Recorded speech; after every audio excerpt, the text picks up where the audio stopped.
इस वीडियो को देखने के बाद वर्ब से जुड़ी सारी समस्या, सारे दुख दर्द, सारे तकलीफ आपके दूर होने वाले हैं। तो चलिए शुरू करते हैं इस वीडियो को बिना समय गंवाए। Let's begin the video. Verb यानी क्रिया, किसी कार्य का करना या होना या अवस्था को दर्शाने का काम होता है वर्ब का। ये दो तरीके की होती है, एक होता है फाइनाइट वर्ब, एक होता है non finite verb. Finite verb जो अपने स्वरूप को बदलता रहता है सेंटेंस में आने वाले टेंस और उसके सब्जेक्ट के अनुसार, और नॉन फाइनाइट क्या होता है, ये अपने रूप को नहीं बदलता। फाइनाइट वर्ब दो तरीके का होता है, एक होता है हेल्पिंग वर्ब, दूसरा होता है प्रिंसिपल वर्ब। प्रिंसिपल वर्ब भी तीन तरीके की होती है, एक होती है ट्रांजिटिव सकर्मक क्रिया, लिंकिंग वर्ब संयोजक क्रिया, इंट्रांजिटिव अकर्मक क्रिया। हेल्पिंग वर्ब भी दो तरीके का होता है, प्राइमरी ऑक्सिलरी वर्ब और modal auxiliary verb. Primary auxiliary verb तीन होते हैं, बी, हैव, डू, और मॉडल ऑक्सिलरी वर्ब्स ये होते हैं can, may, shall, will, ought, must, dare, need, और भी एक और होता है यूज। तो डेयर और नीड और यूज को कहा जाता है मार्जिनल ऑक्सिलरी वर्ब। ठीक, अब बात कर लेते हैं नॉन फाइनाइट की। नॉन फाइनाइट तीन होते हैं, एक होता है पार्टिसिपल, दूसरा होता है जीरेंट और तीसरा होता है इन्फिनिटिव। ठीक, पार्टिसिपल तीन तरीके का होते हैं, present participle, past participle, perfect participle. Infinitive भी दो तरीके का होता है, infinitive with to, bare infinitive without to. ठीक, तो ये तो रहा एक बेसिक डिस्क्रिप्शन ऑफ वर्ब की क्लासिफिकेशन क्या है, वर्ब की वर्गीकरण क्या है। आइए अब एक एक डेफिनेशन को आराम से समझते हुए वीडियो में आगे बढ़ते हैं। अब बात करते हैं फाइनाइट वर्ब की। फाइनाइट वर्ब का मतलब क्या है, सीमित क्रिया। मतलब कि इस क्रिया की एक लिमिट होती है कि कहां कहां ये यूज हो सकता है। तो अगर हम फाइनाइट वर्ब के डेफिनेशन की बात करें तो इसकी डेफिनेशन होती है, फाइनाइट वर्ब अपने सेंटेंस के सब्जेक्ट के नंबर और उसके टेंस के अनुसार बदल जाता है। देखिए यहां पे आई लिखा है, आई लिखा है, पर्सन क्या, फर्स्ट पर्सन। यहां पे क्या लिखा है, वांट। वांट क्या है, फाइनाइट वर्ब है। अब यहां पे ये हो गया वांटेड। ठीक, अब फर्स्ट पर्सन था तो वांट थी, अब यहां पे सी है थर्ड पर्सन, क्या हो गया, वांटेड। अब यहां पे ही क्या है, अब देखिए यहां पे वांटेड हो गया, यहां पे प्रेजेंट टेंस है, यहां पे हो गया पास्ट टेंस। अब यहां पे ही वांट्स टू राइट, वह लिखना चाहता है, ये भी प्रेजेंट टेंस है, लेकिन ये थर्ड पर्सन। और यहां पे जो वांट्स है फाइनाइट वर्ब, या देख रहे हो बदल गई कि नहीं बदल गई।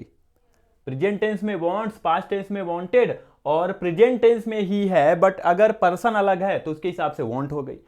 अब देखो यहां पे यू आर हो गया, यू क्या है, सेकेंड पर्सन का प्रोनाउन है, और प्रेजेंट में है, ये प्रेजेंट टेंस में है, आर हो गया। अब यहां पे ही हो गया, ही इज अ बॉय, वह एक अच्छा लड़का है, तो यहां पे इज है, प्रेजेंट टेंस में है, बट यहां पे ये जो ही लिखा है ये क्या है, पर्सन।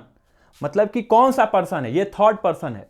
तो आप देख पा रहे हो यहां पे सब्जेक्ट्स भी लिखे हैं, उनके पर्सन भी लिखे हैं, और इधर ये टेंसेज भी लिखे हैं। अब आप जैसे देख रहे हो, प्रेजेंट में वांट, पास्ट में वांटेड, फिर प्रेजेंट में वांट, फिर प्रेजेंट में आर, फिर प्रेजेंट में इज। देख रहे हो हर जगह पे ये जो फाइनाइट वर्ब है अपने रूप को बदल रही है। इसका मतलब क्या हो गया कि ये एक सीमित है, यानी इज का प्रयोग ही के साथ ही होगा, आर का प्रयोग यू के साथ, वांट्स का प्रयोग प्रेजेंट टेंस में सिर्फ सिंगुलर्स के साथ होता है, वांटेड का प्रयोग पास्ट टेंस में होता है, और वांट का प्रयोग प्रेजेंट टेंस में होता है। मेन वर्ब की फर्स्ट फॉर्म का प्रयोग होता है, वो भी तब जब यहां पे जो सब्जेक्ट है वो प्लूरल हो। ठीक, आई होप कि अब आपको फाइनाइट वर्ब समझ में आ गई होगी। आइए वीडियो में और आगे बढ़ते हैं। ये है हेल्पिंग वर्ब, जिसको ऑक्सिलरी वर्ब भी कहते हैं, मतलब सहायक क्रिया। ठीक, ये जब सेंटेंस बनना होता है या टेंस बनना होता है तो ये मेन वर्ब के साथ सहायता करती है। जैसे Ram is going, I am eating, I have done my work. तो इस तरीके से मेन वर्ब के पहले जो वर्ब आती है उसी कहते हैं हेल्पिंग वर्ब या सहायक क्रिया। अब ये इतनी होती हैं, is, am, are, was, were, has, have, had, do, does, does, can, could, may, might, etcetera. तो इन सबको क्या बोला जाता है, हेल्पिंग वर्ब। और ये जो हेल्पिंग वर्ब होती हैं ये मेन वर्ब की सहायता करती हैं एज अ हेल्पिंग वर्ब या सहायक क्रियाओं के तरीके से। ठीक, ये दो तरीके का होता है, एक होता है प्राइमरी हेल्पिंग वर्ब या प्राइमरी ऑक्सिलरी वर्ब, इसका मतलब होता है प्राथमिक सहायक क्रियाएं। ठीक, और दूसरा होता है मॉडल ऑक्सिलरी वर्ब। आइए समझते हैं कि प्राइमरी हेल्पिंग वर्ब क्या होता है। प्राइमरी हेल्पिंग वर्ब 3 होते हैं, एक होता है be, is, am, are, was, verb, been, being. इसका मकसद जो होता है वो टेंस बनाने में ये सहायता करते हैं मेन वर्ब्स की। डू होता है डू, डज, डिड। हैव होता है हैव, हैज और हैड।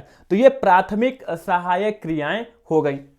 जो दूसरी सहायक क्रिया है मॉडल ऑक्सिलरी वर्ब, यानी ये मोड दर्शाती है, विधि को दर्शाती है कि आखिर कार्य करने का या कार्य के होने का तरीका क्या है, उसकी विधि क्या है। देखिए ये है can, could, may, might, shall, should, will, would, must और टू। अब यहां पे अब जो देख रहे हो डेयर, नीड और यूज टू, इसको कहा जाता है मार्जिनल ऑक्सिलरी वर्ब। ठीक है, तो ये रहा आपका यहां पे फाइनाइट वर्ब्स की मतलब हेल्पिंग वर्ब्स की एक छोटी सी रूपरेखा। अब हम देखेंगे कि प्रिंसिपल वर्ब्स क्या होती हैं। तो ये है principal verb.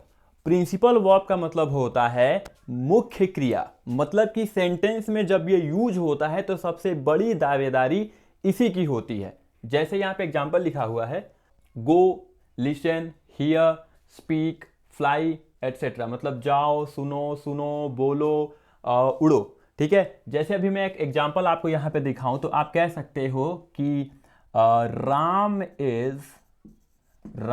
Is going to market.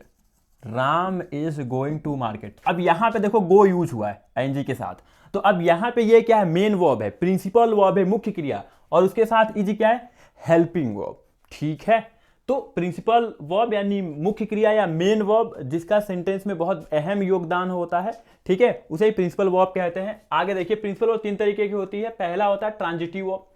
Transitive verb का मतलब होता है सकर्मक क्रिया, मतलब एक ऐसी क्रिया जिसके साथ उसका कर्म जुड़ा रहता है। देखो द मैन किल्ड, आदमी ने मारा, क्या मारा, अ स्नेक, एक सांप। तो यहां पे जो किल्ड है ये आपकी ट्रांजिटिव वर्ब है। ठीक, अब हम पता कैसे लगाएंगे कि ये ट्रांजिटिव वर्ब है, तो जब भी आप क्वेश्चन करोगे क्या और किसे, आदमी ने क्या मारा, सांप मारा। ठीक है, तो क्या जैसे तो हम आंसर मिल गया सांप मारा। अगर यहां पे लिखा होता द मैन किल्ड मैन, आदमी ने किसे मारा, सांप को मारा। ठीक है, तो क्या कहने से और किसे कहने से जब भी आप क्वेश्चन करते हो क्या मतलब क्या किया, किसे किया, तो वो क्या होती है, ट्रांजिटिव वर्ब। तो अब द मैन किल्ड यानी व्यक्ति ने मारा, क्या मारा भाई, सांप मारा और स्नेक मारा। ठीक है, अगला है इंट्रांजिटिव वर्ब। इंट्रांजिटिव वर्ब का मतलब होता है अकर्मक क्रिया, मतलब एक ऐसी क्रिया जिसके साथ कर्म नहीं होता, मतलब कि बिना कर्म का प्रयोग किए ही वो अपना पूरा सेंस आराम से दे पाती है। यूं कहूं कि इन वर्ब्स को कर्म की जरूरत होती ही नहीं। देखो द मैन डाइड यानी व्यक्ति मर गया, मैन डाइड व्यक्ति मर गया। तब यहां पे जो डाइड वर्ड है ये क्या है, इंट्रांजिटिव वर्ब है, यानी कि अकर्मक क्रिया। अब आदमी मर गया तो मर गया भाई, अब इसमें अलग से कर्म जोड़ने की क्या जरूरत है, कोई जरूरत नहीं, आदमी मर गया, खेल खत्म।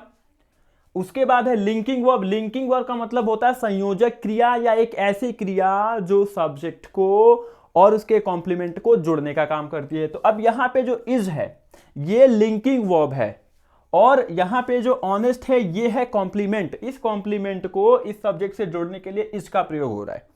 ठीक है, जहां कहीं भी is, am, are main verb के साथ आ रही हो वहां पे वो हेल्पिंग वर्ब होगी, लेकिन जहां पे is, am, are, was verb के साथ कोई भी मेन वर्ब ना हो तो आप समझ जाइए यहां पे इज ही मेन वर्ब है जिसको लिंकिंग वर्ब कहा जाता है, और उसके जस्ट बाद में आता है कॉम्प्लीमेंट। आई होप कि आपको यह भी समझ में आ गया होगा। आइए अब समझते हैं नॉन फाइनाइट वर्ब्स को।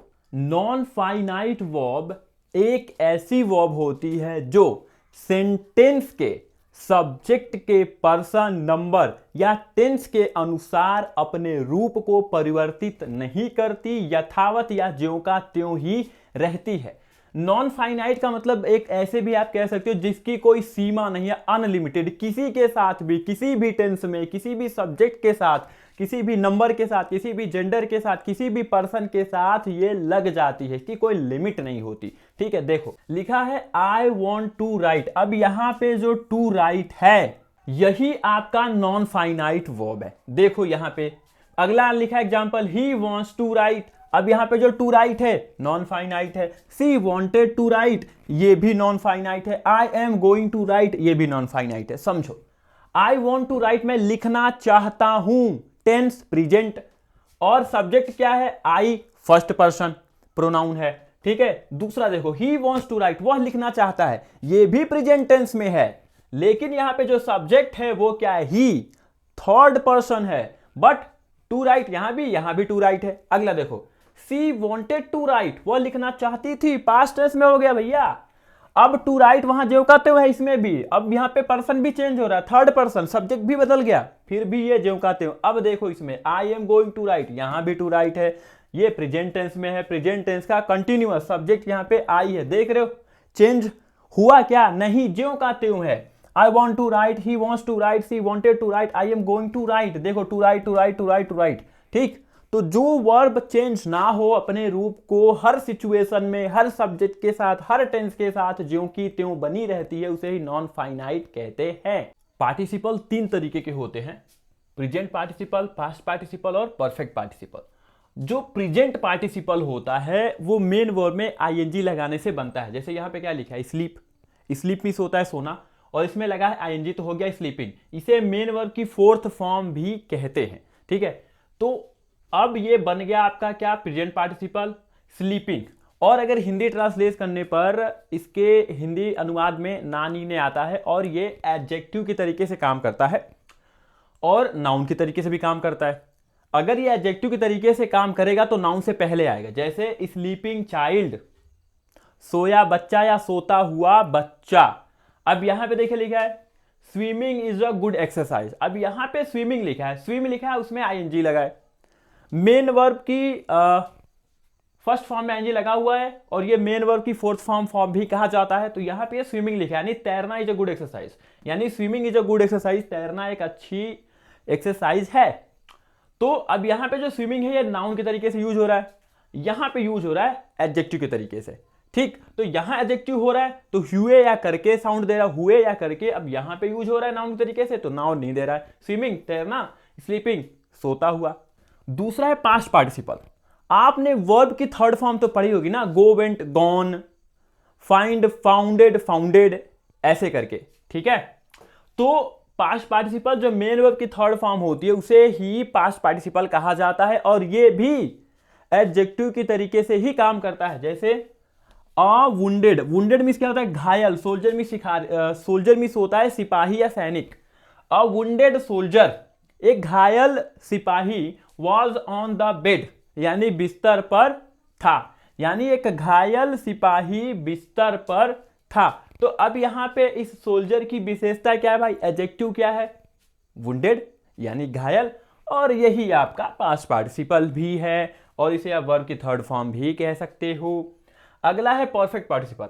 जो परफेक्ट पार्टिसिपल होता है वो हैविंग प्लस मेन वर्ब की थर्ड फॉर्म के साथ बनता है। देखिए यहां पे हैविंग है और प्लस यहां पे आप देख रहे हैं मेन वर्ब की थर्ड फॉर्म, ठीक है। तो हैविंग प्लस मेन वर्ब की थर्ड फॉर्म, तो ये होता है आपका परफेक्ट पास्ट, मतलब having taken breakfast Ram went to school, यानी खाना ब्रेकफास्ट करने के बाद, ब्रेकफास्ट लेने के बाद राम वेंट टू स्कूल, यानी राम स्कूल चला गया, ठीक है। तो इस तरीके से मैंने आपको समझा दिया है पार्टिसिपल्स क्या होते हैं, तीन होते हैं, प्रेजेंट पार्टिसिपल, पास्ट पार्टिसिपल और परफेक्ट पार्टिसिपल, ठीक है। आइए अब बात कर लेते हैं जिरंड और इनफिनिटिव की। इस वीडियो में मैं आगे बढ़ूं, मैं एक कॉन्फेस करना चाहता हूं, मतलब अपनी एक गलती सुधारना चाहता हूं। अभी आपको मैंने प्रेजेंट पार्टिसिपल पढ़ाया था, तो उसमें मैंने एक एग्जांपल दिया था swimming is a good exercise. जो स्विमिंग वाला था वो प्रेजेंट पार्टिसिपल नहीं बल्कि जिरंड का एग्जांपल वहां पे मैंने दे दिया था, तो सॉरी फॉर दैट, ठीक है। चलिए अब वीडियो में आगे बढ़ते हैं।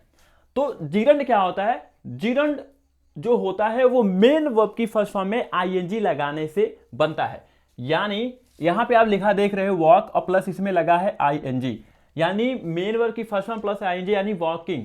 तो अब ये वॉकिंग मतलब क्या होता है, टहलना। तो अब ये नाउन, जिरंड जो होता है नाउन यानी संज्ञा के तरीके से काम करता है। तो वॉकिंग इज एन एक्सरसाइज, यानी टहलना एक अभ्यास है या एक एक्सरसाइज है, एक योगा भी कह सकते हो आप, ठीक है।